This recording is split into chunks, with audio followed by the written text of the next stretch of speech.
Bem-vindos a mais um episódio do Pod Caia. Hoje nós temos a honra e o prazer de receber aqui a Marilene Esperança, que é presidente da Abra Rio, é militante, é palestrante, é mãe. Conta pra gente um pouquinho sobre a sua trajetória e me fala uma curiosidade. Marilene Esperança, é um sobrenome? Bom, primeiro eu quero dizer que é um prazer gigantesco estar aqui com você, participando desse podcast. Já queria muito te conhecer pessoalmente, né? Então, é um momento incrível, né? Participar desse momento e ainda ao seu lado. Obrigada pelo convite. É recíproco. Uma vontade das duas partes. Obrigada. Bom, Marilene Esperança, eu costumo me dizer que eu me tornei uma mulher chamada Esperança em cima de muita dor, em cima de muita luta, em cima de muita lágrima.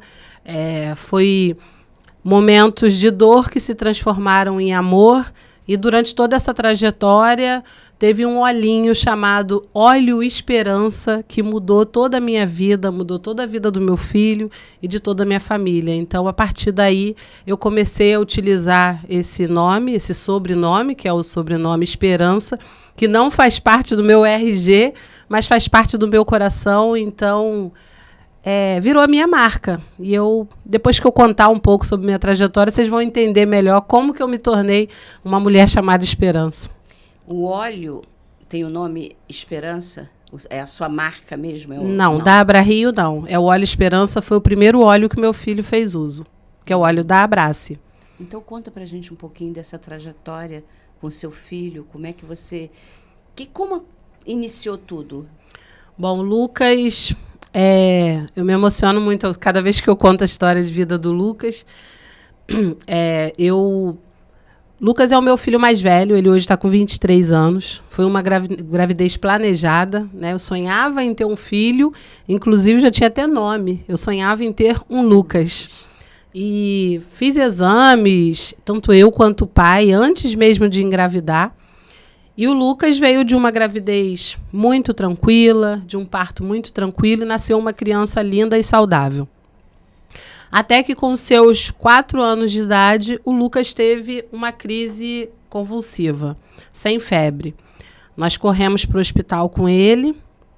Chegando lá, o médico passou Gadernal para ele e falou: seu filho é epilético, vai ser epilético para o resto da vida e ele vai ter que fazer o uso desse medicamento controlado. E encaminhou para fazer exames. E aí eu fiquei bem assustada, porque eu era bem nova, né? Tinha 20 e poucos anos, não conhecia nada de epilepsia, não tinha ideia de como que era aquilo, e ver meu filho ter uma crise epilética foi bem assustador. E aí, no dia seguinte, eu já levei o Lucas para fazer alguns exames que comprovaram realmente que ele tinha epilepsia. Mas dessa crise que ele teve, veio outra, que veio outra, que veio outra, e as crises foram aumentando muito. Chegou uma fase que o Lucas já estava tendo em torno de 50 a 60 crises epiléticas por dia.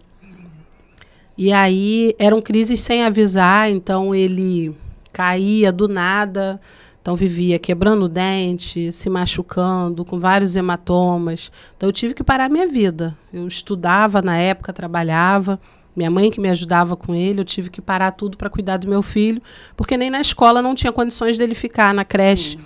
Ele estava sentadinho e, de repente, ele já caía convulsionando.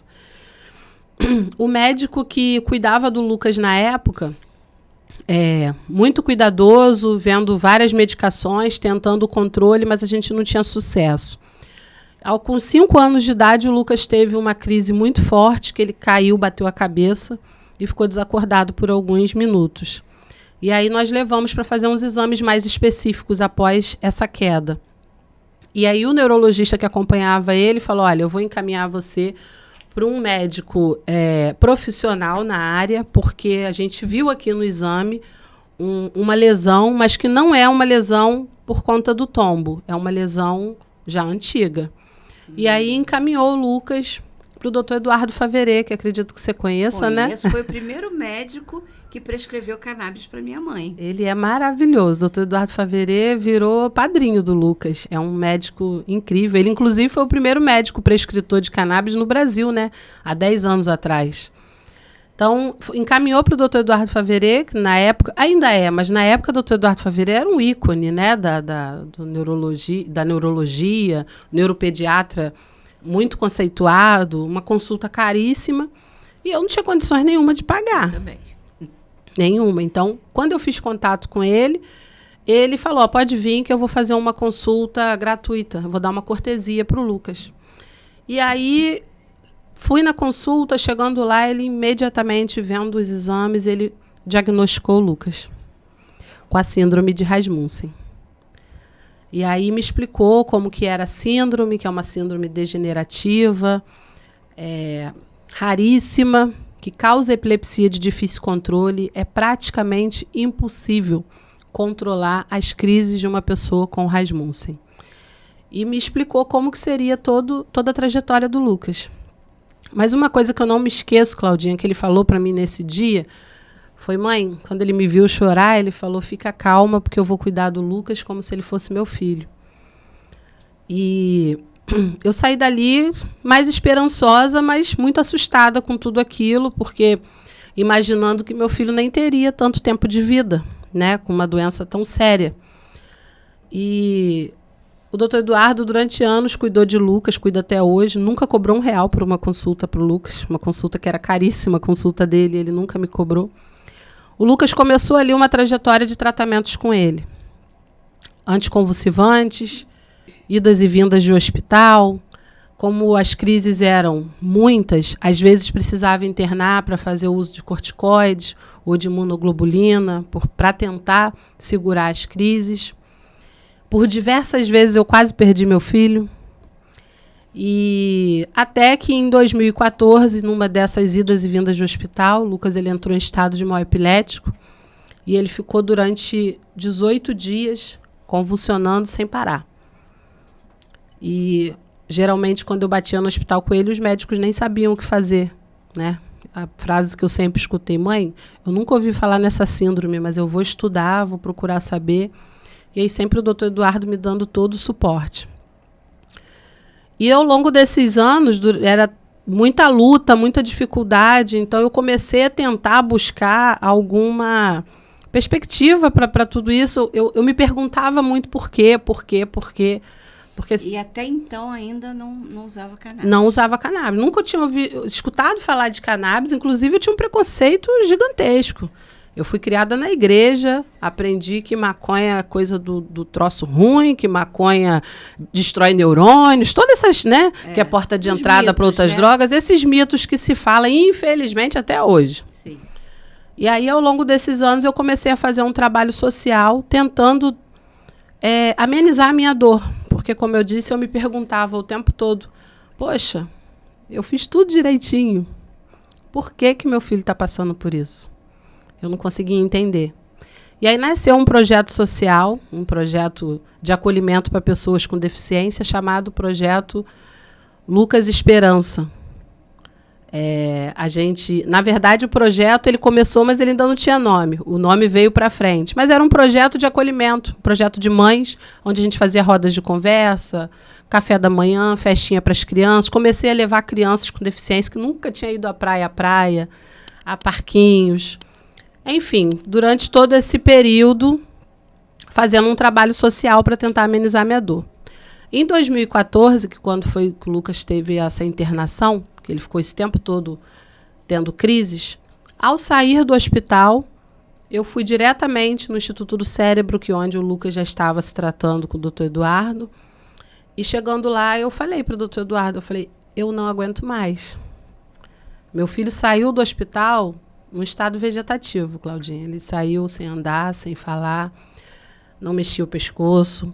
Eu não sabia nem se meu filho me reconhecia, porque ele olhava para mim do mesmo jeito que ele olhava para a parede. Babava, apático. E o próprio doutor... Pode falar. Até os 4 anos era perfeito. Perfeito. Na verdade, até os 14. Sim. O que ele tinha era muita crise, mas ele andava, ele corria, falava, fazia tudo. Estudava, fazia tudo. Mas era muita crise. Aí nessa que ele ficou assim... Aí até os estudos era muito assim, ele tinha muita dificuldade de aprendizado, porque tudo que ele ganhava, ele perdia. Ele dava um passo à frente, 3 para trás. Sim. E aí, nessa internação, ele entrou no estado vegetativo. Eu saí do hospital com meu filho vegetando. E aí eu falei, o Eduardo, a lágrima desceu quando ele olhou para o Lucas naquela situação. E eu falei, eu preciso de alguma coisa que dê vida para o meu filho, porque eu estou perdendo meu filho. E aí ele falou para mim, olha, tem umas mães trazendo extrato de maconha de fora do Brasil, dando para os seus filhos, e tá dando certo. Olha, eu tomei um baita de um susto. Porque eu falei, mas Eduardo, maconha? Ele falou, extrato de maconha, CBD. Só que assim, eu confiava tanto nele, que eu falei, bom, por que não, né? Se ele, droga por droga, ele já está fazendo uso de tantas durante todos esses anos, por que não experimentar? E aí eu fui em busca dessas mães. E conversando com uma mãe, conversando com outra, mas o custo era absurdamente alto. Sim. Eu vivia de salário mínimo do Lucas, que é o benefício BPC. E o custo para ele do óleo na época era em torno de R$5.000 mensais. Meu Deus. Como que uma mãe que vive de salário mínimo comprou óleo de R$5.000? E foi aí que, conversando com uma mãe, com outra, eu cheguei até o Cassiano, da Abrace. Estava nascendo a Abrace, o Cassiano fazia o óleo na cozinha da casa dele. E quando eu pedi por socorro, ele imediatamente mandou um vidro de óleo para o Lucas. Foi ali que a nossa vida começou a mudar. Esse óleo, com 15 dias de uso, meu filho já estava sustentando o pescoço. Com 1 mês de uso desse óleo, o Lucas estava em pé. Em pé. Meu filho voltou a andar, meu filho voltou a falar, meu filho voltou a ter qualidade de vida. Toda arrepiada. Eu até meio que dou um engasgo, porque parece que eu vivo tudo novamente quando eu falo, sabe? Porque foi tudo muito forte. Tudo assim, muito... As pessoas falam em milagre. Naquela época eu via como milagre. Hoje já não vejo mais como milagre, porque se for milagre, tem milagre o tempo todo. É ciência, né? Mas naquela época eu vi realmente como um milagre. Porque um garoto que não sustentava o pescoço, ele pôde pegar a irmãzinha no colo. Abaixar, pegar a irmã no colo. Coisa que eu nunca imaginei na minha vida ver. E aí o Lucas teve um resultado incrível. As crises foram reduzindo. O tratamento foi dando cada vez mais certo. E aquelas famílias do projeto que eu ajudava, elas pediam, não, também quero. Eu também quero. Desse jeito. A gente vê uma coisa que é tão boa que a gente quer para nossa família também. Exatamente. Quer para nosso familiar. Foi assim comigo também, né? Eu vi um resultado, eu falei, eu quero isso para minha mãe. Tem que, se minha identifica, mãe vai né? usar, minha mãe vai usar, eu vou fazer, vou dar meu jeito. É desse jeito mesmo. E aí essas famílias pediam ajuda e eu as encaminhava para a Abrace. E virei uma ativista. Aquela mulher que tinha horror de maconha começou a falar de maconha para todo mundo. E aí comecei a ajudar essas famílias. E foi daí que eu comecei a utilizar o nome Esperança, porque o óleo que o Lucas fazia uso da Abrace, na época, vinha escrito no rótulo, óleo Esperança. Sim. E aí eu comecei a usar o nome Marilene Esperança e o Lucas começou a ser chamado como Lucas Esperança. Esse trabalho cresceu muito e, assim, de uma forma incrível. Quando eu percebi, já tinha muita gente que estava sendo beneficiada através de mim com a cannabis. E foi aí que o Eduardo e o Cassiano começou a plantar na minha cabeça a sementinha de nascer uma associação. Faz todo sentido, né? Porque você já ajudava tanta gente que você tinha que fazer por você, Exato. Por eles. Iniciativa tua, né? Isso. O Cassiano chegou a falar, você já faz tudo, só falta plantar. Aí eu levei outro susto, porque eu falei assim, poxa, dar maconha pro meu filho é uma coisa, plantar maconha já é outra coisa. Mas foi aí que o Cassiano me convidou para ir até a Abrace, para conhecer a Abrace.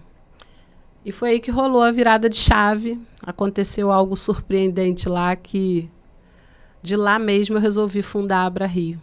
Eu quero que você conte o que aconteceu lá, a gente não vai ficar sem saber.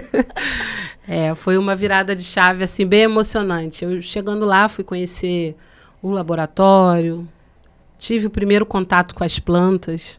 você ter o contato. Eu costumo dizer que só não gosta de maconha quem não conhece ela. Exatamente. Eu senti exatamente o que você está falando quando eu conheci lá a plantação do Cassiano. Porque quando você fala maconha, qual é o pensamento que a pessoa tem? Um cigarro fedorento na mão de um jovem negro correndo na rua. É isso que as pessoas pensam.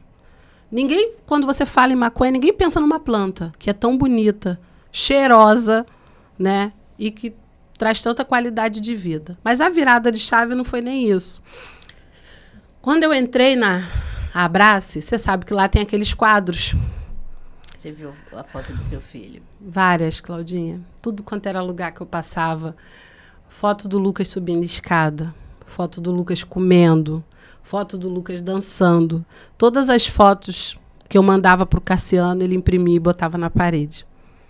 E aí, quando eu olhei aquelas fotos e eu vi, não só do Lucas, mas de outras crianças da mesma época que ele, aí veio na minha cabeça, assim, que a gente, em 2014, 2015, a gente passou um período de... Os grupos de WhatsApp eram desesperadores. Era a mãe implorando por socorro, filho internado, filho em estado de mal epilético. E aí, naquele momento, eu falei, gente, hoje os grupos de WhatsApp são mães agradecendo porque os filhos estão bem, porque filho voltou para a escola, porque filho está sem crise. Aí eu entendi que eu tinha uma missão. E foi aí que eu falei, tá, eu aceito, eu vou fundar uma associação. E foi ali que eu resolvi. Dali mesmo eu liguei para cá, para o Rio, falei, aluga uma sala, vamos fundar uma associação. E quais foram os desafios que você enfrentou para fundar a associação Abra Rio? Eu acho que o maior deles foi também o financeiro, mas eu acho que o maior deles foi o preconceito. Porque você está falando de maconha, né? E uma mulher negra, periférica, plantar maconha. Então, assim, fundar uma associação, muita gente não acreditou. Muita gente, inclusive, debochou de mim. Eu recebi áudios de pessoas que eu admirava, sabe? Inclusive, do mundo da cannabis, debochando de mim. Como se eu não fosse conseguir nada, como se eu não fosse chegar a lugar nenhum, por eu não ter nenhuma capacidade. Cheguei a ouvir até de gente falar assim, mas qual é a formação dela mesmo para ela fundar uma associação? Mas deu certo. O Cassiano me deu todo o suporte necessário no início. A Abrace foi como uma mãe para a Abra Rio, sabe? Me ajudou em todo o início e quando chegou um momento, largou minha mão e falou, agora você vai andar sozinha. Gente, para quem não conhece, a Abrace é uma associação na Paraíba e o Cassiano é o presidente. Então, assim, ela se inspirou e qualquer um se inspira porque é um lugar, assim, divino. Eu digo porque eu conheci e é divino. A gente vê ali aquela plantação, aquele cheiro, é tudo tão puro, né? E eu entendo toda a sua inspiração. Só queria dizer o que é a Abrace, quem é o Cassiano, e também a Abra Rio, que também é uma associação, né? Isso. A Abrace é a primeira e maior associação de cannabis medicinal do Brasil, né? Sim, é a primeira. E hoje atende a mais de 40 mil associados espalhados pelo Brasil todo. Sim. E a Abra Rio, que nasceu da Abrace, mas hoje é totalmente independente, é uma associação... A Abra Rio, inclusive, é a Associação Brasileira de Acesso a Cannabis Medicinal do Rio de Janeiro.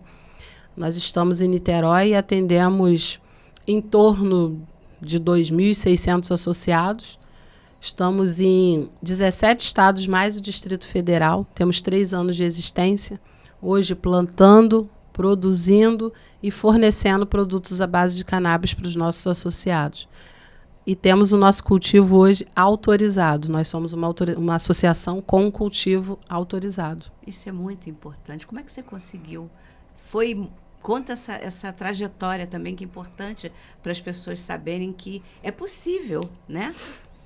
Então, quando a gente fundou a associação, como a gente não tinha cultivo, não tinha como produzir, até nesse sentido a Abrace nos deu um suporte.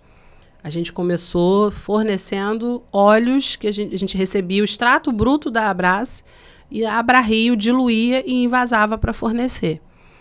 Eu tive que ter um momento assim de luta, porque foi período de pandemia. Então, eu fiz reuniões com diversos médicos que eu tinha. Eu ligava para os médicos, falava, preciso conversar com você, tem um horário, fazia reuniões por vídeo, apresentava a minha história e falava, me dá uma chance. Acredita no nosso trabalho, porque a gente precisa do médico para prescrever. Se não tiver o médico para prescrever... E muitos médicos acreditaram, inclusive, estão com a gente até hoje. Então, a gente recebia esse produto. Nesse meio período, nós entramos com uma ação de HC para que eu pudesse plantar e produzir o óleo do Lucas. E aí eu recebi a autorização para plantar e produzir. Depois nós entramos com uma ação de cultivo de habeas corpus coletivo. Aí quando a gente entrou, a gente estava com em torno de uns 400 associados, já recebendo o óleo. A gente já não tinha mais como ficar recebendo extrato da Abrace. A gente precisava ter a nossa produção própria. Só que foi negado. E aí entramos com uma ação na Justiça Federal com pedido de cultivo.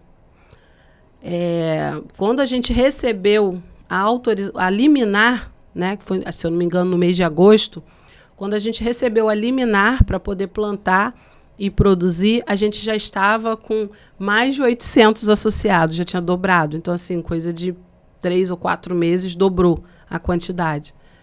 E só que 2 meses depois, a nossa liminar caiu. E aí, o que acontece? No dia que a gente recebeu a liminar, pode plantar. Eu fui lá e comecei a plantar, né? Sim. 2 meses depois, caiu. Falei, e agora? Eu já estou plantando, eu vou fazer o quê? Eu paro de plantar? Eu não tenho como. E aí eu fui lá para bater na porta do desembargador. Fui lá e falei para ele, olha, eu tenho 4 filhos, eu não posso ser presa. Eu preciso cuidar dos meus filhos.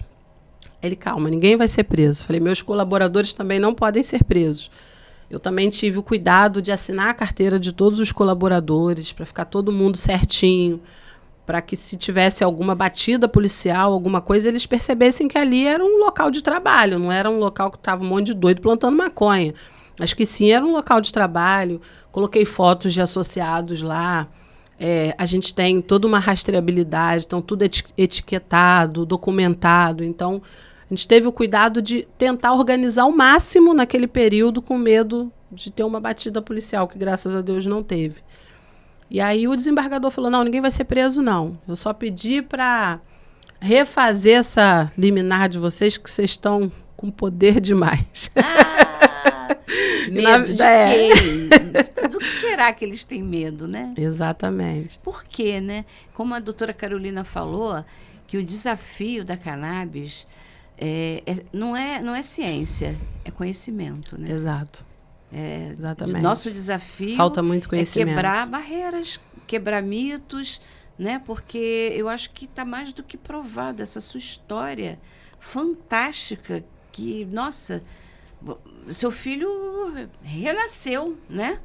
A partir do uso da cannabis, né? Mudou a cabeça, a história, a vida de todo mundo na minha casa, né, Claudinha? Assim, a gente passou por dificuldades que... a ponto de, às vezes, ter que escolher entre comprar um remédio e ter que comprar comida. Porque sempre foi tudo muito difícil na minha casa. Meu pai é funcionário público, minha mãe era doméstica. Eu perdi minha mãe de uma forma muito brutal e era a pessoa que mais me ajudava, sabe? Minha mãe ela teve 2 filhas mulheres, então quando o Lucas nasceu para ela foi, sabe? E perder minha mãe foi muito difícil para mim, ainda mais da forma que foi. Minha mãe foi tirada, a vida da minha mãe foi tirada. Então, eu naquele momento, por mais que eu tivesse algumas pessoas que me ajudassem, eu me senti muito sozinha, porque eu não tinha minha mãe. Então, era tudo muito difícil. E hoje, eu me vejo como uma mulher que, assim, às vezes até eu me assusto com o que a cannabis fez, com o que a maconha fez na minha vida. Uma mulher que vivia de salário mínimo, do filho, que às vezes não sabia se comprava o remédio ou se comprava comida. Muitas das vezes minha sogra que ajudava a gente com cesta básica. Hoje, além de eu ter um emprego, eu tenho 23 funcionários. Eu não só tenho um emprego hoje, como eu gero emprego. E aí eu busco dar oportunidade para mães atípicas como eu. Eu tenho uma acolhedora na Abrario hoje, a Angélica, que ela é mãe de autista. E ela ficou durante anos fora do mercado de trabalho, exatamente por ter um filho com autismo severo, não conseguia ficar na escola, então ela não tinha como trabalhar. E ele depois, com tratamento com a cannabis, ela é uma dessas mães que vem lá de trás, começou comigo no projeto, depois começou a usar o óleo da Abrace. Quando a gente fundou a Abra-Rio, ela começou a utilizar o óleo da Abra-Rio e eu falei, você vai trabalhar comigo. Ela, mas como que eu vou trabalhar? Eu tenho que cuidar do João. Eu falei, a gente começa do jeito que der. No início ela ficava meio período, depois ela começou a trabalhar home office. E hoje o João está bem e ela é CLT, recebe o salário dela certinho, cumpre horário, e ela costuma dizer até que ela vai no ônibus cantando, o pessoal fala assim, eu nunca vi uma pessoa sair para trabalhar dentro do ônibus lotado cantando. Ela fala assim, não tem noção do valor que eu dou ao meu emprego. Porque eu sempre quis trabalhar e antes eu não podia e hoje eu posso. Então eu valorizo muito isso, de dar oportunidade para mães como eu, poder voltar também ao mercado de trabalho, sabe? E aí você vê a proporção da maconha, não é? O tratamento é importante, o óleo é importante, sim. Mas olha quanta coisa que muda. Até uma mãe poder voltar ao mercado de trabalho. E você sofreu preconceito com a família, com a comunidade, com os amigos? Alguém te criticava por causa da sua militância? Muito. Sofro até hoje. Só que mesmo? eu aprendi a lidar, né? O Lucas também já sofreu preconceito. Ainda mais que é um rapazinho, né? Exatamente. Eu até hoje escuto diversas, tem piadinhas. O Lucas começou a fazer o tratamento em 2014 com a cannabis, em estado vegetativo. Em 2016, eu levei o Lucas na Marcha da Maconha. E o meu filho andou toda a orla da praia, com a mãozinha para o alto, gritando maconha. E aí, na hora da gente ir embora, isso sem ter uma crise. Um menino que antes, se eu falasse assim, Lucas, nós vamos sair, ele já convulsionava. Tudo fazia ele convulsionar. Calor, frio, susto, alegria, tristeza, tudo fazia ele convulsionar. Meu filho participou da marcha, andando toda a orla. E na hora de ir embora, a gente indo para o ponto, eu, ele e o pai dele, passou uns caras na rua, ele estava com a camisa da marcha, e gritou, maconheiro! Aí ele gritou, eu sou mesmo! E no dia seguinte, na escola, ele chegou na escola e na hora do recreio ele ficou cantando a musiquinha que estava na cabeça dele. Maconha, maconha, maconha. E aí eu fui chamada na escola por conta disso. E fora isso, diversas outras coisas, como minha própria família, como meu pai, inclusive, que ele falava que era um absurdo eu dar droga pro neto dele. Isso é um absurdo, você está drogando meu neto. E hoje, Claudinha, meu pai, ele chega na minha casa, ele pergunta, você já botou água na planta? A planta aqui no sol, pegando sol sem água. Esses dias ele chegou em casa, falou para mim que tinha uma reportagem passando na televisão, e o rapaz do trabalho dele falou assim, negócio de medicinal não existe não. Isso é um bando de maconheiro querendo liberar geral e fica inventando esse negócio de medicinal. Ele falou para mim, minha filha, eu fiquei com a minha cara queimando. Falei para ele, você não sabe o que você está falando, você não sabe o poder que tem essa planta de mudar a vida das pessoas. Se você soubesse o que essa planta fez na vida do meu neto... Aí eu fiquei olhando assim para a cara dele, sabe? Meu Deus.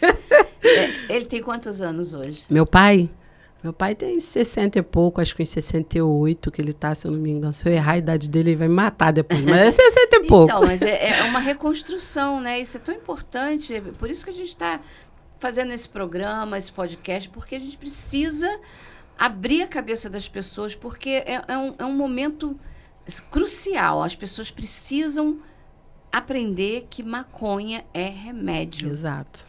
Exatamente. E é uma planta. É uma planta. É uma planta que, assim, é uma planta criada por Deus. Eu sempre digo que as pessoas querem, às vezes, separar o medicinal do recreativo. Tá? O que é recreativo? Eu chegar em casa, trabalhei o dia inteiro, eu não fumo. Mas eu não fumo porque eu não gosto. Eu prefiro tomar o óleo. A gente tem que entender que o que faz mal não é fumar, é a forma da utilização. Então, você precisa ir no médico, precisa saber a melhor forma de utilização, né, da maconha. Mas a maconha em si não faz mal nenhum. Então, se eu chego em casa depois de um dia inteiro de trabalho e eu fumo um baseado, um baseado, que o pessoal chama de baseado, fumo um baseado, sento no sofá e fumo, é o uso recreativo? E se eu chegasse, a gente está falando de uma planta, e se eu chegasse, sentasse no sofá e tomasse um copo de chá de erva cidreira? Era erva cidreira recreativa? Não, pois é. É planta também, né? É planta também. Então, assim, a gente precisa... Mas chegar em casa estressado, cansado e tomar um Rivotril, pode? Pode. O Rivotril... Exatamente. É Rivotril. Vai te deixar calmo, né? Frontal, Exatamente. Rivotril. Isso entre outras coisas, né? Que tá perdendo o controle cada vez mais, né? Infelizmente. Então, eu acho que a gente precisa, sim, eu parabenizo vocês por fazer esse programa. É muito importante a gente levar a informação. Eu acho que essa é uma das maiores missões da Abra Rio. Não só levar acesso ao tratamento, mas de levar acesso à informação certa. Porque o que mais tem aí é a gente levando informação errada. Sim. Eu vi numa postagem essa semana no Instagram, uma pessoa que colocou assim: canabidiol é remédio, maconha é droga. Aí eu não aguento. Meu marido fala assim: você não tem que ficar respondendo. Mas Coça, né? Coça. Aí eu fui lá, botei assim: Desenha. Senhora, com todo respeito, canabidiol é uma das centenas propriedades terapêuticas que existe na maconha.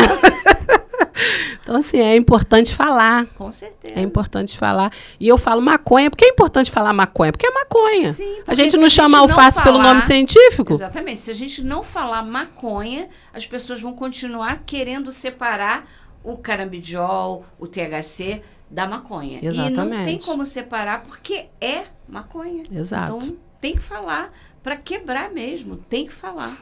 Exato. E as pessoas falam muito em uso de droga. Quem não usa droga hoje? Fala pra mim uma pessoa no Brasil que não utilize droga. Novalgina. Sal, açúcar, Coca-Cola. Açúcar é o pior deles. Exatamente. E eu sempre digo, fala, né? quando eu palestro, as pessoas ficam até meio assim assustadas, que eu já começo a palestra falando assim: eu livrei o meu filho das drogas. Meu filho fazia uso de 6 tipos de drogas diferentes. E hoje ele só usa maconha. Fantástico, fantástico. 1 minuto que eu quero falar com você. Você sabia que 60% da população brasileira vive com até um salário mínimo? Como é que essas pessoas podem ter acesso a cannabis medicinal se uma consulta gira em torno de R$300? O óleo, mais ou menos R$500. Ah, mas para isso tem a Santa Caia, que é o nosso patrocinador, Associação de Apoio a Pacientes e Pesquisa de Cannabis Medicinal. E sabe para que é isso? Para facilitar o seu acesso no tratamento com cannabis. Marilene, voltando à questão da discriminação, dos seus desafios, conta para mim como é que foi o seu desafio sendo uma mulher negra, está à frente de uma associação que planta e que produz um óleo de maconha. Você sendo mulher, você sentiu muito essa discriminação, esse preconceito? Conta um pouco pra gente sobre isso. Então, ser uma mulher à frente de qualquer coisa já é difícil, né? As pessoas diminuem muito o fato de uma mulher ser uma empreendedora, né? Eu mesma custei a me enxergar como eu realmente era. Eu lembro que uma vez eu perguntei para o Cassiano. Falei, cara, por que eu? Você podia ter escolhido tantas mães, por que eu? Aí a resposta dele foi: porque tu é empreendedora, mulher. Tu sabe fazer as coisas acontecerem. E você tem o principal, que é amor pela vida. Uma mulher negra, né, que vem de uma origem muito humilde, não tinha nem o ensino médio completo, que eu fui completar meus estudos depois que nasceu a Abra Rio. Comecei a estudar, fazer cursos depois da Abra Rio, porque eu senti essa necessidade de aprender, né, para poder administrar a associação. Foi tudo muito difícil e é muito difícil ainda. Porque você está numa posição, para mim, estar numa posição de liderança. No início, quando eu fundei a associação, para você entender melhor, eu passei por uma situação muito complicada no primeiro ano de associação. Porque eu achava que eu era aquela pessoa que tinha as relações, que podia trazer pessoas para a associação, tanto mães como médicos, como, sabe? Mas eu achava que eu não tinha competência para administrar de fato, por eu não ter estudo. E aí eu busquei a ajuda de uma pessoa que eu confiava muito, que era muito próxima de mim. Como dizia minha mãe, a gente só se decepciona com quem a gente confia. E busquei essa pessoa, não, vamos, eu vou te ajudar, uma pessoa com faculdade, você entende que quem tem faculdade, pelo menos eu entendia isso, que tem que ter faculdade para fazer certas coisas. E essa pessoa não teve a empatia que eu tenho, o amor pela vida que eu tenho, e fez diversas coisas erradas dentro da associação, que quando eu percebi que estava indo por um outro caminho que não era o do acesso às pessoas que mais precisam, eu fui me posicionar e aí eu percebi que essa pessoa vivia me apagando. Tipo, eu era presidente, fundadora, mas eu não tinha decisão ali. Só que eu não percebia, sabe? Eu não tinha decisão. E ali eu comecei a perceber o quanto eu estava sendo manipulada. E aí, quando eu falei para a pessoa, não vai ser mais assim, a partir de agora vai ser assim, você vai tratar de tal coisa, a pessoa não aceitou, porque queria abraçar tudo, cuidar de tudo, e eu ser só a carinha da associação. Não era uma mulher? Não era uma mulher, era um homem branco. E aí, o que eu fiz? Eu falei, bati o pé, falei, não, tá errado, a associação estava indo, Claudinha, ladeira abaixo, nesse período, até financeiramente, porque não estava sendo administrada da forma como deveria ser. Então, eu falei, não, tá errado, não pode ser assim. E a frase que a pessoa usou para mim foi a seguinte, então você fique aí. Eu falei para a pessoa, você não vai destruir meu sonho. A pessoa me respondeu o seguinte, então fique com o seu sonho, porque isso aí é só um sonho, que pode dar certo como pode dar errado. Falei, então você vai embora, porque o sonho é meu, e quem tem que cuidar do meu sonho sou eu. Eu não vou mentir, eu passei os primeiros 15 dias chorando sem parar, sem saber o que fazer. Porque eu olhava para tudo aquilo e eu falava, como que eu vou administrar isso? Eu chorei muito com o Cassiano, com o Eduardo, e Cassiano só falava assim para mim, você consegue, você só tem que ir lá e fazer. E aí um dia eu sequei a lágrima, eu sentei lá e falei, vou fazer. Comecei a procurar um por um, fornecedor, médicos, associados, comecei a falar com as pessoas, negociar o que estava errado para poder resolver. E deu muito certo. Eu me tornei uma administradora que eu não sabia que eu era. E aí comecei a sentir a necessidade de estudar. Voltei a estudar, fiz vários cursos, continuo fazendo, para aprimorar o meu trabalho, para me poder dar conta do meu trabalho. E assim, o nosso diretor jurídico lá, ele até brinca, ele fala, você fala que a associação tem 3 anos. Para mim não tem, para mim tem 2. Porque o tempo da associação é a sua gestão. E talvez se fosse um super administrador cuidando, não estaria do jeito que está hoje. Mas você é esse super administrador. A super administradora é você. E aí, assim, são vários desafios, porque aí você lidar com pessoas e as pessoas conseguir, às vezes, homens, te enxergar como chefe, porque se você tem colaboradores, você tem funcionários, você tem chefe. E eu nunca fui chefe antes. Eu só era mãe. Quando as pessoas perguntavam assim, qual a sua formação? Mãe. Então, assim, até para eu me impor mesmo como chefe para as pessoas, eu não tinha essa posição. E eu comecei a ter que trabalhar isso na minha cabeça. E aí as pessoas achavam que, tipo, não, sabe? Me tratava reuniões, participei de diversas reuniões que estavam vários homens, e as pessoas, eu falava, as pessoas não olhavam para mim, as pessoas, como se eu não estivesse ali. De ser uma situação até constrangedora, que a pessoa perguntar alguma coisa, mas a associação não sei o que, e olhando para o advogado. E aí eu ia responder, e a pessoa não me dava trela. E aí, em muitos momentos, perguntar, mas quem é o presidente da associação? Quando eu falava que era eu, a pessoa me olhava, às vezes não aguentava e falava, você?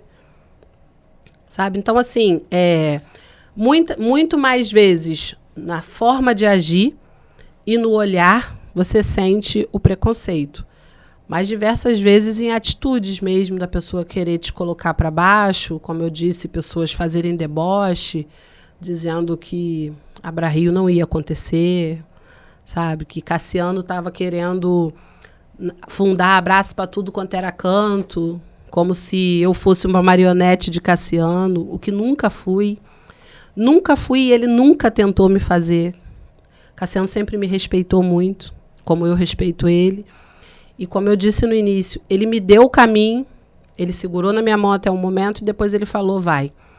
Então, hoje a Abra Rio ela é super independente, mas a gente passa por muitos desafios. E plantar maconha é um desafio gigantesco, ainda mais para uma mulher. Eu já passei, há pouco tempo atrás, eu passei por uma situação bem complicada. Foi logo depois que saiu a nossa sentença. Saiu a sentença, 3 dias depois a polícia militar... É isso que eu ia perguntar. Porque você falou, graças a Deus, nunca. Eu falei, será que nunca? Porque, né, sempre tem alguém, ali tem maconha, ali tem maconha. A polícia, então, chegou até lá? Foi. O nosso cultivo tem monitoramento, tem sistema de vigilância. E a gente tem um zelador que mora, não dentro, mas bem colado na fazenda, né? Então, assim, para chegar até o cultivo, você tem que passar por 3 porteiras. 3 porteiras. E a polícia militar abriu as 3 porteiras e entrou, invadiu a fazenda. E quando meu funcionário me ligou, avisando, a polícia está aqui. Eu disse, você está vindo para cá, só que eu já estava vendo pelas câmeras. E foi até engraçado, que o policial estava vendo. Eu tenho vários prints do policial tirando várias fotos das plantas. Teve policial que fez até selfie com a planta. Ah, meu Deus, tá vendo? Tem que obedecer, né? Ele acredita, mas não pode acreditar por causa do sistema, né? Exatamente. Ele sabe que aquilo ali é do bem, é benéfico, faz uma selfie porque quer aparecer do lado da planta, mas nem pode postar. Exato. Né? Nem pode, exatamente. Nem pode, é só para guardar e mostrar para as pessoas, né? Olha, eu vi uma planta de maconha. E aí eu fui para lá. E aí, segundo o meu colaborador falou, disse que eles, no início, eles apontando arma, bem ríspidos. Você sabe o que é isso aqui? Você sabe? Sei. O que é isso aqui? Aí meu funcionário é maconha. Você sabe que isso é ilegal? Não, aqui não é ilegal, não. Aqui é legal. Como que não é? Aqui é legal, porque isso é para fazer remédio. E, não mexe não, hein? Não toca não, porque senão pode contaminar, então não pode mexer. Aí eles... Quem é o responsável por isso aqui? Chama seu chefe aqui, que não sei o quê. Não, ela já está vindo. E eles não se ligavam o tempo todo que ele falava ela. Eles sempre falavam ele. Até que teve um momento que ele falou, ela? Não é chefe, não, é chefa. Ué, mas é uma mulher responsável? É uma mulher. Ah, mas não vai vir ninguém aqui, não. Essa hora deve estar todo mundo doidaraço, todo mundo louco. Tipo, como se a gente fosse um bando de maconheiro. Maconheiro a gente é. Maconheiro que a gente planta maconha. É como se fosse um bando de loucos, baderneiros, sabe? Que, infelizmente, a gente tem esse preconceito da pessoa olhar a pessoa que usa maconha como se fosse, desculpa a palavra, mas um vagabundo, né? O que a gente sabe que não é. E aí, quando eu cheguei lá, o policial olhou para mim de uma forma, tipo, já me analisando de cima e embaixo. Como assim é ela a responsável? Aí eu falei, boa noite, quem é o responsável pela operação? E aí ele, sou eu. A gente pode ir lá conversar? Eu falei, pode. Falei, agora vocês podem entrar, porque antes não podia, né? Vocês invadiram a minha propriedade. Não, porque a gente tem a gente teve uma denúncia. Eu falei, tá, mas isso não te dá o direito de invadir a minha propriedade.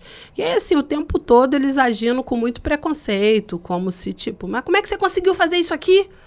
Como é que você conseguiu essa autorização? Você fuma? Você fuma, né? Você é da comunidade.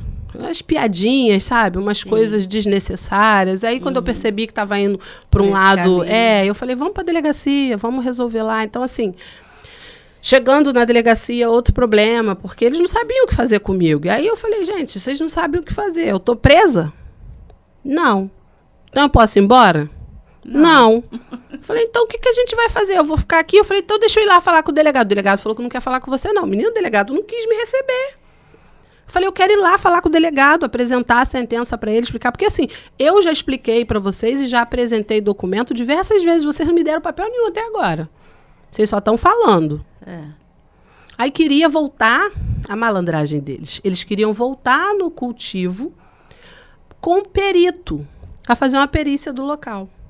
Lógico, porque aí queria já ir comigo para ter autorização de entrar, né? Eu falei, não vou. Não tem nenhum papel dizendo que eu tenho que ir. Ah, mas o delegado falou que você tem que ir. Eu falei, ele falou, mas eu não vi papel nenhum dizendo que eu tenho que ir, então eu não vou.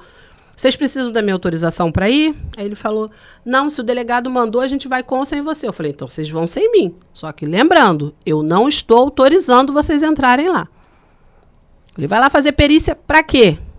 Ah, para ver se é droga. Eu falei, você está de brincadeira. É só olhar na sentença que você vai ver o que é. Não, mas a gente tem que ver se contém THC. Eu falei, meu amor, é só olhar na sentença.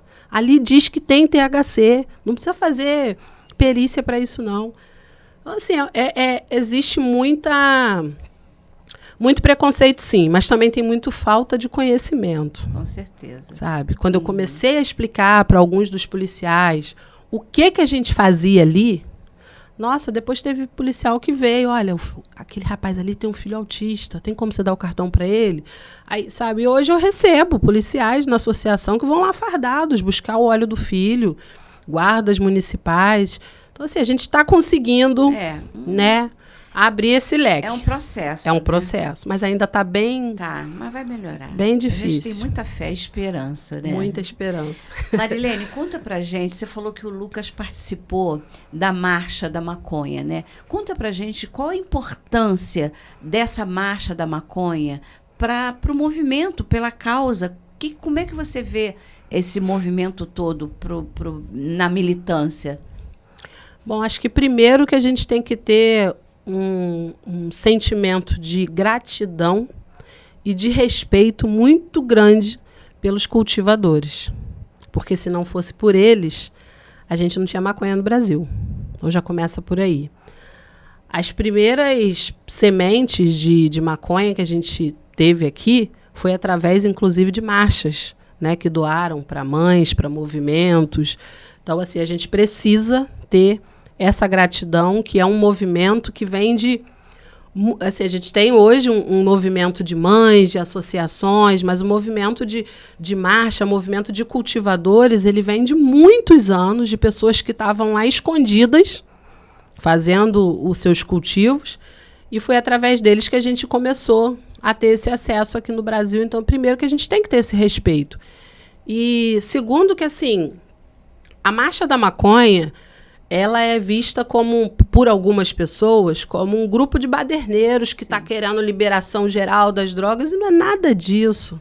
Infelizmente, a gente tem grupos, até políticos, que querem fazer fake news, e aí, porque para mim, eu não consigo acreditar que as pessoas não conseguem entender a diferença de liberar para regulamentar, né? Mas, infelizmente, a gente tem que... Vamos passar um pano quente, eles não sabem, então vamos ensinar para eles. A marcha não está buscando ali liberação geral. Porque aquelas pessoas ali, quem fuma, já tem acesso, vai continuar fumando. Não tem dificuldade nenhuma para fumar. A grande realidade é que quem quer fumar não precisa nem sair de casa. Hoje em dia tem até delivery. Então, assim, não tem dificuldade nisso. Então, o que eles estão buscando é uma regulamentação. Buscando uma regulamentação, porque tem que existir políticas públicas sobre drogas. Quantas crianças a gente está perdendo para as drogas por falta de política pública? Quantas crianças estão começando a fazer o uso de maconha por não saber o que é maconha? Só porque o amiguinho fuma, eu vou fumar também. Quantos pais têm medo de falar de maconha porque a maconha é criminalizada? Então a gente precisa falar. Tem que falar de maconha, tem que falar de drogas. Eu converso abertamente com meus filhos sobre qualquer tipo de droga. E deixo muito claro para eles o que pode, o que não pode, o que faz bem, o que faz mal, qual é o momento de experimentar, o que tiver que experimentar. Porque a grande realidade é que, assim, eu não posso proibir meu filho de experimentar uma droga. Porque eu vou dizer para ele, não experimenta. Ele vai experimentar de qualquer forma e aí... vai fazer a coisa mais errada possível, né? Porque vai buscar, vai sustentar o tráfico. Então, assim, o que a Marcha Marcha da Maconha busca hoje é uma regulamentação, e eu entendo que nós precisamos apoiar esse projeto, apoiar essa causa, estar junto com eles. A Abra Rio vai estar, como esteve no ano passado, esse ano vai estar mais uma frente junto com a Marcha da Maconha de Niterói, porque a gente apoia eles, a gente está junto com eles, porque a gente entende que tem que ter, sim, políticas públicas sobre cannabis medicinal, porque as pessoas precisam ter acesso à informação e o usuário não é criminoso. Não.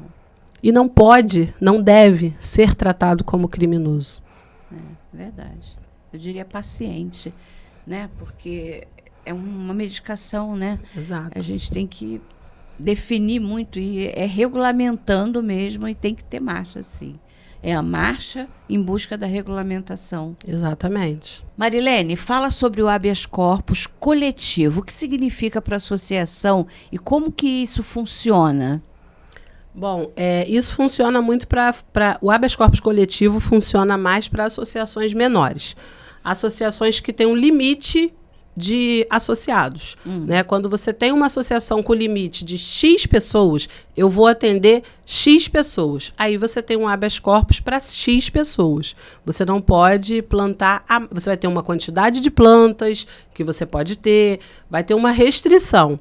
Então, geralmente, quando a associação ela quer não ter limite de pessoas, igual a Abra-Rio hoje, a gente entra associado o tempo todo, vários por dia, aí a gente não entra com habeas corpus. A gente entra com um pedido na Justiça Federal de autorização de cultivo para a associação. A gente até chegou a entrar com um pedido de habeas corpus coletivo quando a gente tinha em torno de 300, 400 associados, né? Porque a gente entendia que seria um primeiro passo para a gente poder, já de imediato, estar respaldado com aquela quantidade de pessoas. Mas foi negado. E aí a gente já foi direto para essa parte judicial. Agora, o habeas corpus individual, eu acho ele um ótimo caminho. Inclusive, a Abra-Rio, tem gente que não entende muito bem, porque fala assim, mas vocês fornecem o produto, vocês vendem o produto e vocês incentivam a pessoa a não comprar o produto? Não é isso. A gente incentiva, na Abra-Rio, a gente incentiva aquele que quer plantar e produzir o seu próprio remédio, porque a gente acha isso importante. Sim. A gente tem vários associados lá que quer fazer isso, às vezes até porque faz uso de uma dosagem muito alta, então assim, vai ficar comprando óleo, acaba saindo mais caro. Então a gente dá todo esse suporte jurídico, né, auxiliando, ajudando como fazer, qual é o passo a passo. Depois que a pessoa tem o HC, o habeas corpus, a gente dá o suporte com da parte de cultivo, com o nosso engenheiro agrônomo, ele explica, ensina, a pessoa pode até fazer algumas visitas na fazenda para aprender, até na prática mesmo, como plantar. E o nosso farmacêutico responsável técnico, ele também dá esse suporte para o nosso associado da parte de extração e diluição em invase. Porque hoje a gente percebe muitas pessoas indo em busca do habeas corpus individual, que é importante, porém precisa-se ter um cuidado, porque a gente está falando de saúde. Então, produção, por mais simples que ela seja, ela precisa ter cuidados e critérios. Sim. Então, esse é um dos trabalhos que a associação faz, que é de auxiliar a pessoa, tanto, inclusive na doação, eu já tenho meu habeas corpus, eu vou começar a plantar. Como a Abra-Rio não trabalha com sementes, a gente trabalha com clones, então a gente tem genéticas padronizadas, a gente doa a primeira muda para o nosso associado, para que ele saiba exatamente qual é a planta que ele está recebendo, qual é a genética daquela planta. Então, o habeas corpus, ele, no geral, ele é importante, né? E eu incentivo total, sabe? Porque eu entendo que todo mundo tem que ter o direito de plantar. Até porque dentro da eu já acho um absurdo eu ter que ter um habeas corpus para plantar dentro da minha casa. Né? Eu acho isso totalmente errado, porque eu acho que dentro da minha casa quem resolve o que eu faço ou deixo de fazer sou eu. Mas como a nossa planta é criminalizada, é necessário esse habeas corpus. Então a gente incentiva, eu acredito que a pessoa precisa sim ter o direito de plantar e produzir o seu próprio medicamento.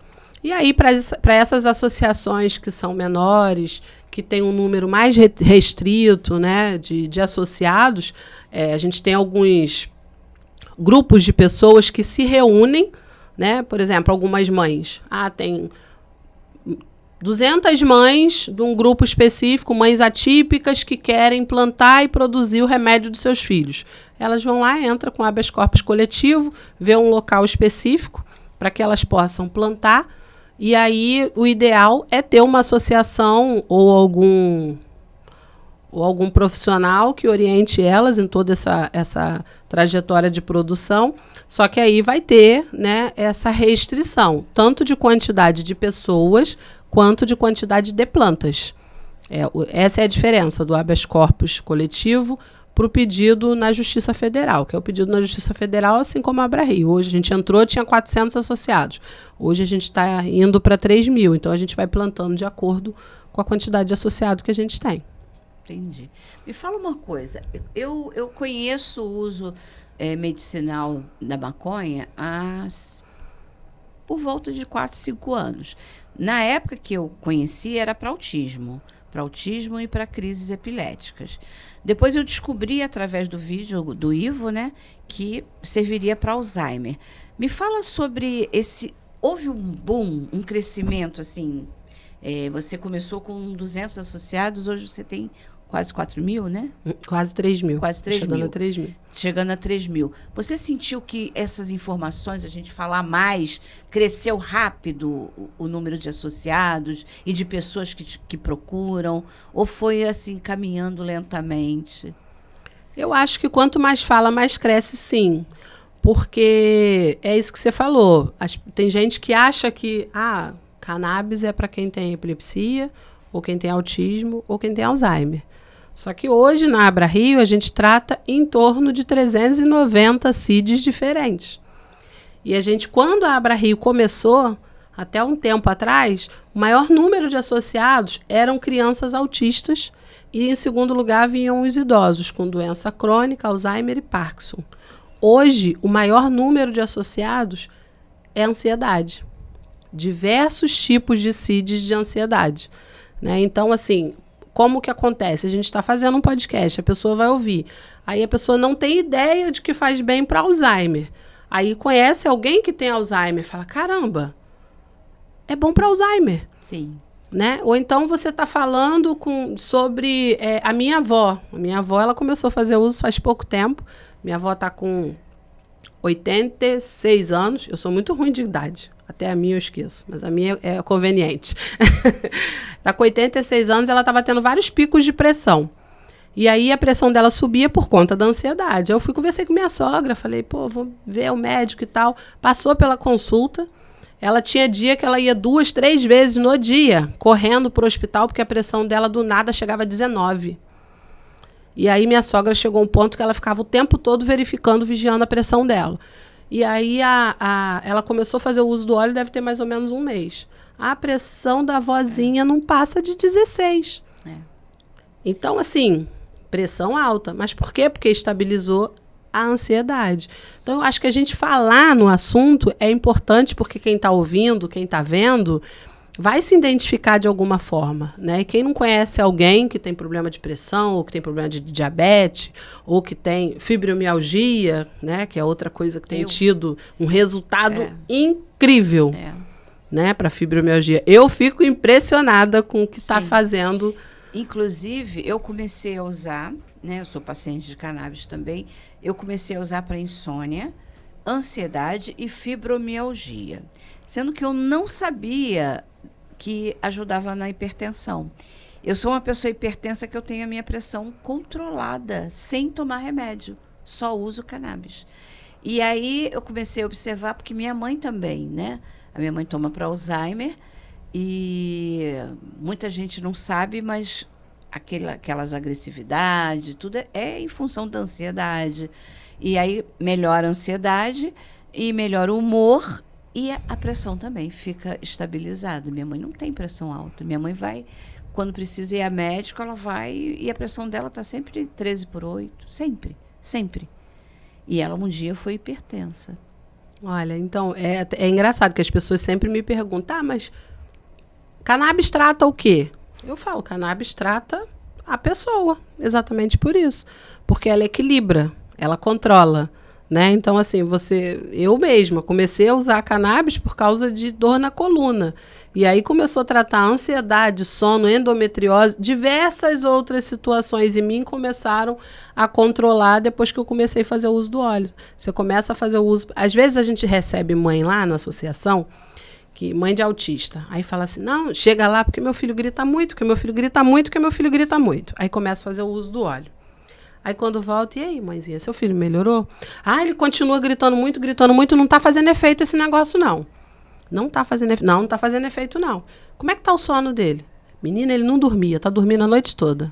E a alimentação? E ele era muito seletivo, agora ele está comendo de tudo. E a fala? Ele não falava, agora ele está falando algumas palavras. Mas, tipo, a mãe às vezes está tão ligada no grito que ela não consegue observar outras coisas. Então, assim, a pessoa vai muito em busca de um tratamento específico. E a cannabis, ela trata geral. Num todo. Exatamente, foi o que aconteceu. Bom, fala um pouco sobre a importância de manter uma produção qualificada. Isso é muito importante, isso é extremamente importante. Por isso que eu falo das pessoas que querem plantar e produzir em casa. É necessário ter alguma instituição, algum órgão, alguma associação que acompanhe, que ajude nesse processo.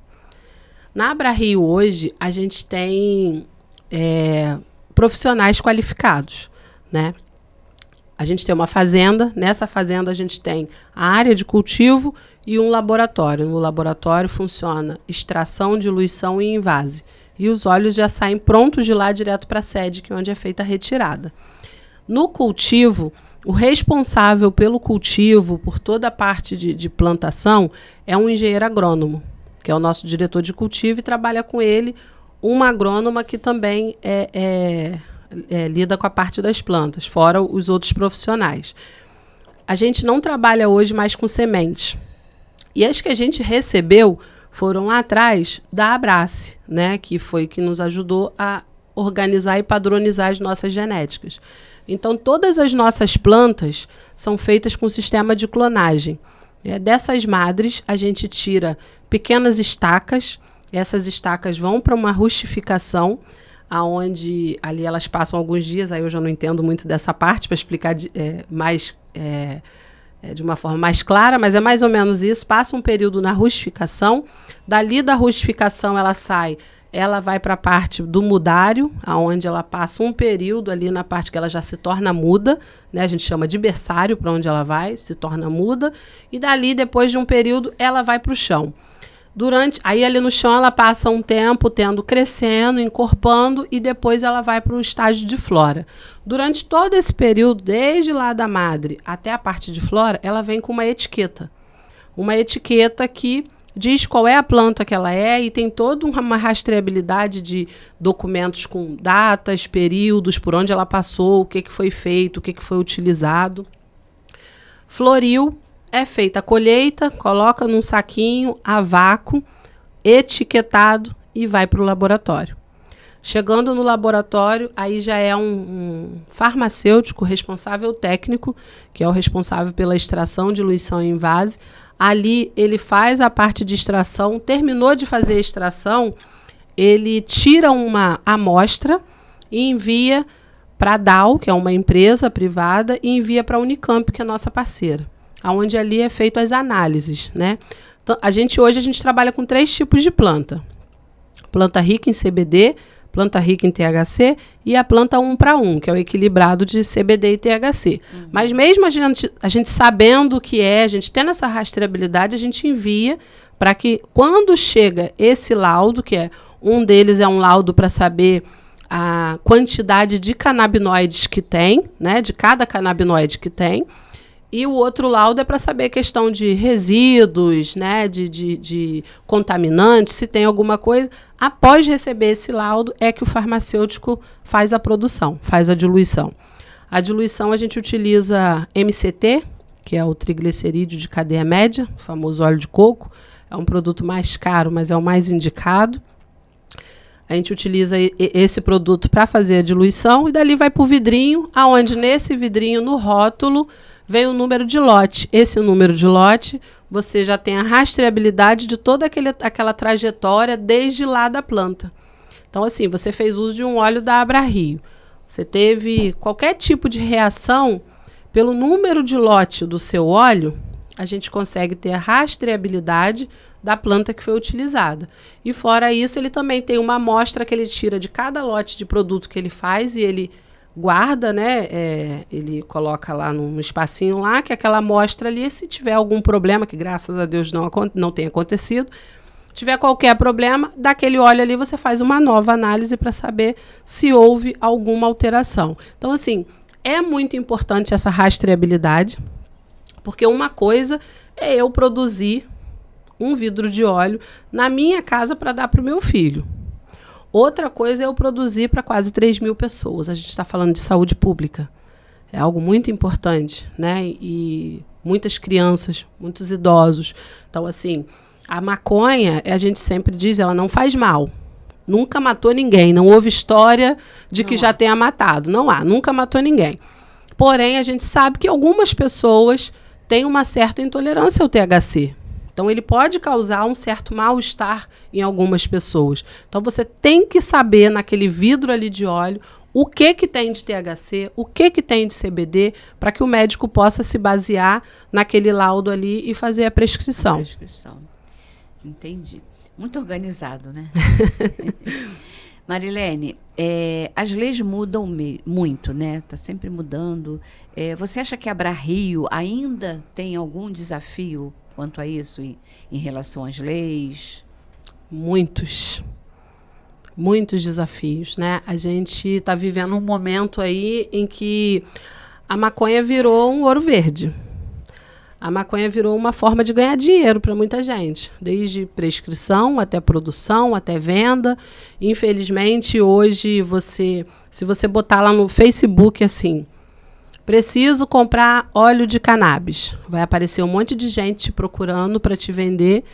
E, infelizmente, vai ter gente que vai te vender um produto que o que menos tem ali, inclusive, é cannabis. Sim. Então, as pessoas estão se aproveitando muito dessa onda para lucrar.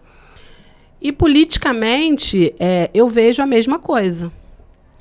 A política vendo benefícios financeiros em cima da questão da cannabis. Eu estive recentemente em Brasília, e aí foi num dia de uma das votações lá daquela PEC incrível, né? Um retrocesso absurdo. E aí eu conversei com alguns senadores lá. E uma coisa que eu percebi é que assim, ninguém é contra a cannabis medicinal. Todo mundo já entendeu que a cannabis medicinal funciona, só que eles falam, cara, tem óleo aí à torta e à direita, vocês não compram por quê? Eles são contra o cultivo em solo nacional. Só que assim, o cultivo, eles já chegaram até a dizer para mim, não pode cultivar porque vai perder o controle. Eu falei, qual controle? A gente quer exatamente que tenha controle, porque hoje não tem. Hoje tem cultivo para tudo quanto é lado, sem controle algum. Então, a gente precisa exatamente de controle. Mas as associações precisam de uma regulamentação que atenda à associação. Entendeu? Não adianta fazer uma regulamentação com custos absurdos que uma associação não vai conseguir manter, não vai conseguir fazer. A Abra-Rio, por exemplo, a gente não recebe verba de nada, ajuda de nada. Quem mantém a Abra-Rio são os associados. A Abra-Rio é dos associados. Então, assim, se tem associado, tem Abra-Rio. Se não tiver associado, não tem Abra-Rio. Então, assim, o que entra hoje é a contribuição dos associados. Então, não tem como a gente cumprir requisitos absurdos que eles colocam que só favorece a indústria. A indústria farmacêutica. Eles Exato. querem que fique igual, né? Porque Exato. sabe que não vai conseguir. Não sabe que não vai conseguir. Então, assim, a indústria farmacêutica entrar com a venda do produto, ok, eu não vejo problema nenhum nisso. Eu acho que tem que ter, sim, para todos os gostos. Cannabis na indústria, é importado, é na farmácia e na associação. E aí você, como paciente, você tem que ter o direito de escolher de onde você quer. E o seu médico poder dizer qual é o melhor para você. Sim. Agora, hoje, o que a gente tem é uma regulamentação, na verdade, a gente não tem regulamentação. O que eles falam é de regulamentações que não atendem às associações. E está caminhando cada vez para uma situação mais difícil, né? Porque aí tem esse famoso cannabis no SUS, que o pessoal fala que existe, mas não existe, né? Porque existe para uns, não existe para outros. Ou então é num valor absurdo que... Eles colocaram somente para algumas patologias, né? Em São Paulo já foi liberado, já estão até entregando. Uhum. Eu fiz um podcast com o Caio. Só que só tem, acho que, para duas patologias. Duas patologias, que não são as patologias de mais importantes. Exato. Né? Então, não atende a todo mundo. Exato. E aí as pessoas... E o custo já está alto. Você imagina quando for chegar para essa maior população. Porque, assim, vai chegar um momento, Claudinha, que todo mundo vai precisar de cannabis. Sim. Até quem fala que não precisa, vai precisar. Cannabis é para todo mundo. É para todo mundo. Quem não precisa hoje, vai precisar amanhã. Então, assim, não adianta o governo achar, esses governantes achar que vai ficar comprando óleo importado, que vai conseguir bancar, que vai chegar uma hora que vai dar ruim. Então, assim, o cultivo em solo nacional, ele muda tudo. Porque o cultivo em solo nacional, ele gera saúde, ele gera emprego e ele gera renda dentro do nosso país. Para que você vai comprar um troço lá de fora se você pode ter tudo aqui dentro? E outra, a gente não está pedindo para fazer, a gente já está fazendo, né? A gente já faz. Então, a gente não vai parar de fazer. Só que hoje a Abrario tem uma sentença, mas acho que não tem. Quantas não tem? Quantas estão em desobediência civil? Quantas estão passando sufoco aí hoje? Trabalhando com medo. Fazendo o trabalho que os governantes deveriam fazer, que é de cuidar de vidas, é o que a gente faz. A Abrario hoje tem 30% dos associados da Abrario são sociais, não pagam nada. E o que o governo dá de contrapartida pra gente? Nada. Trabalho, dor de cabeça. Exatamente. Impostos para pagar. Impostos.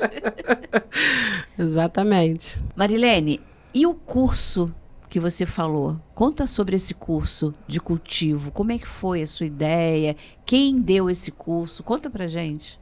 Bom, a ideia do curso de cultivo veio por conta dessa demanda, né, de associados que querem plantar e produzir o seu próprio medicamento. Então, a gente entendendo, né, essa vontade dos nossos associados, a gente teve a ideia lá de fazer esse curso, promover esse curso, não só para os associados, mas aberto ao público, a quem quisesse participar, um curso que ensina basicamente como se cultivar em casa. Foi um dia de curso, a gente brevemente vai estar lançando um novo aí. Esse também vai ficar numa venda online para quem tiver interesse.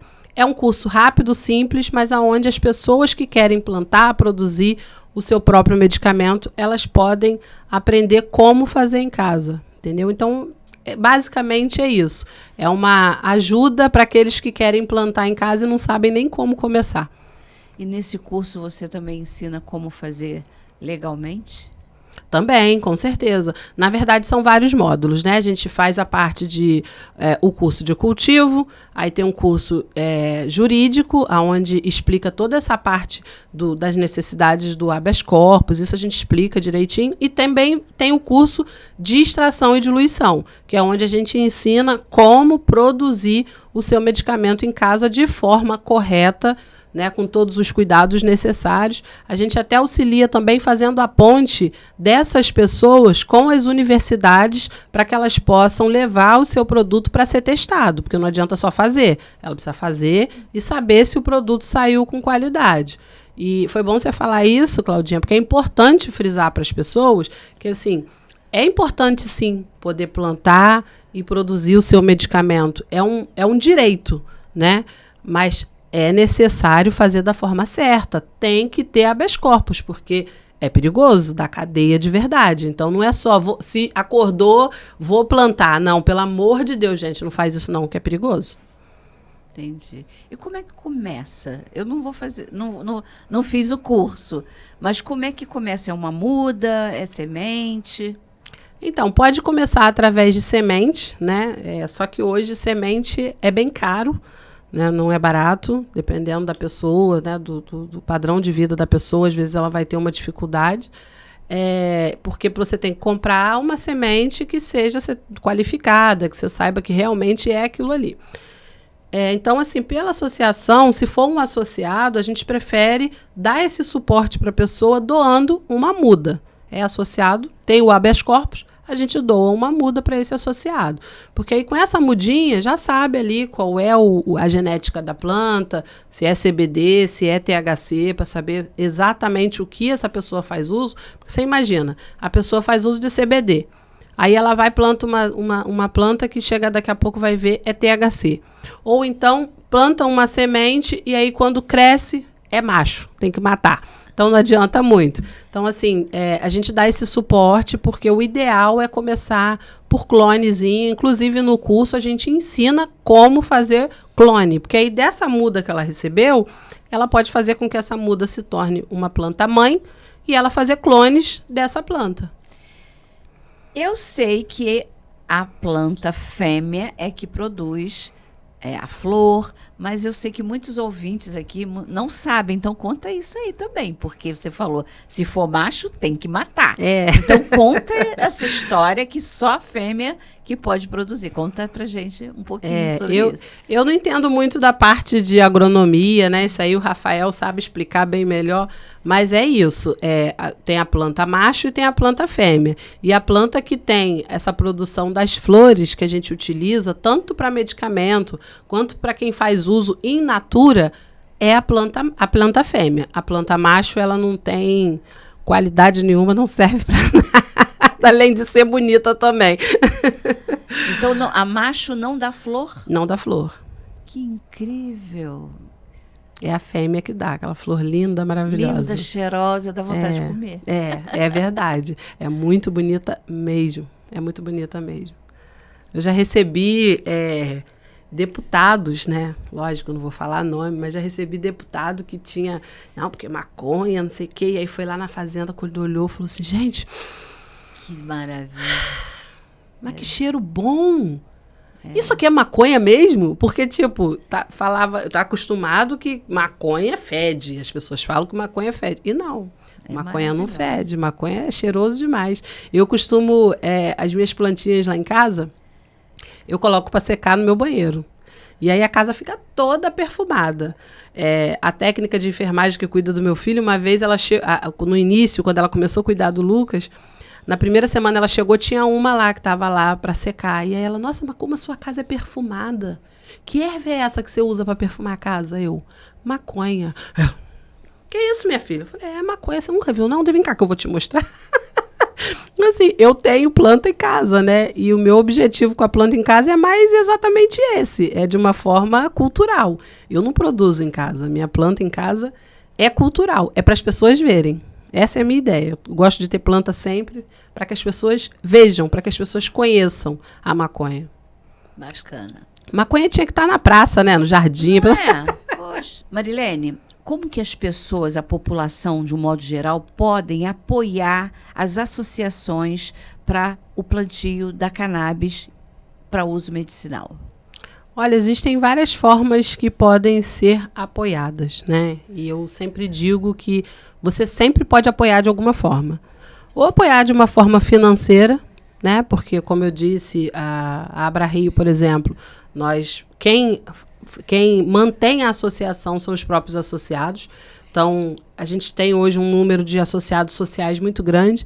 Então, a gente tem pessoas que se tornam associado amigo, que é o associado que não tem direito à compra do óleo. O associado amigo, ele tem direito a participar de eventos, a estar por dentro de tudo da associação, de quando a gente tem um curso na associação, ele faz como associado, então ou é gratuito ou ele tem um desconto.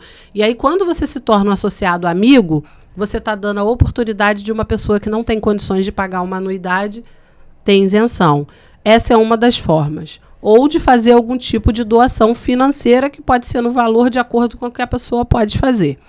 E uma outra forma de se apoiar, que eu acho muito importante, e eu não vou mentir, eu sinto muita falta disso, é das pessoas participarem mais ativamente dos eventos de cannabis, né? Eu percebo que eu participo de várias palestras e a gente sempre vê os mesmos rostinhos ali. Então, assim, é importante que as pessoas vá. Está sabendo que está tendo algum evento sobre cannabis na sua cidade? Vai participar, vai ouvir, viu nas redes sociais, compartilha, envia para o máximo de pessoas, para que a gente faça com que esse assunto, esse tema, ele chegue no máximo de pessoas possíveis. E uma outra forma é você relatando, falando nas redes sociais mesmo, contando para as pessoas sobre os benefícios que a cannabis trouxe para a sua vida.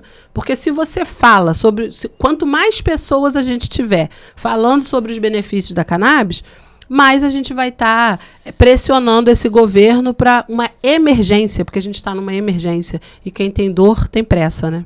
Exatamente. Para finalizar, além de eu estar muito grata, eu quero que você traga uma mensagem para as mães atípicas, para as filhas, para todo mundo que precisa ouvir, saber mais sobre cannabis, conhecer.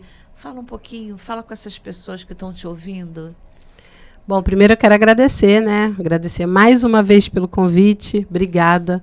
Podem contar comigo. E, olha, convidar vocês para ir lá em Niterói conhecer a Abra Rio. Já quero. Vai lá conhecer nossa sede.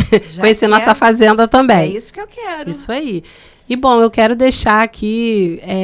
não tem muito a dizer. Eu acho que, assim, para vocês, filhos, pais, mães atípicos, tem sempre esperança, gente. Tem sempre esperança. Às vezes a gente pensa que tudo acabou, que a nossa dor é maior do que a de todo mundo, mas pode ter certeza que não. E eu sempre digo que, assim, por mais que eu tenha passado por muitas lutas, por muitas dificuldades com o Lucas, mas tudo valeu a pena. Até as lágrimas valeram a pena, porque se não fossem por elas, eu não tinha conhecido pessoas tão especiais. Eu não estaria aqui hoje falando com vocês, contando uma história que chegou a ter um alcance tão grande para ajudar tantas pessoas.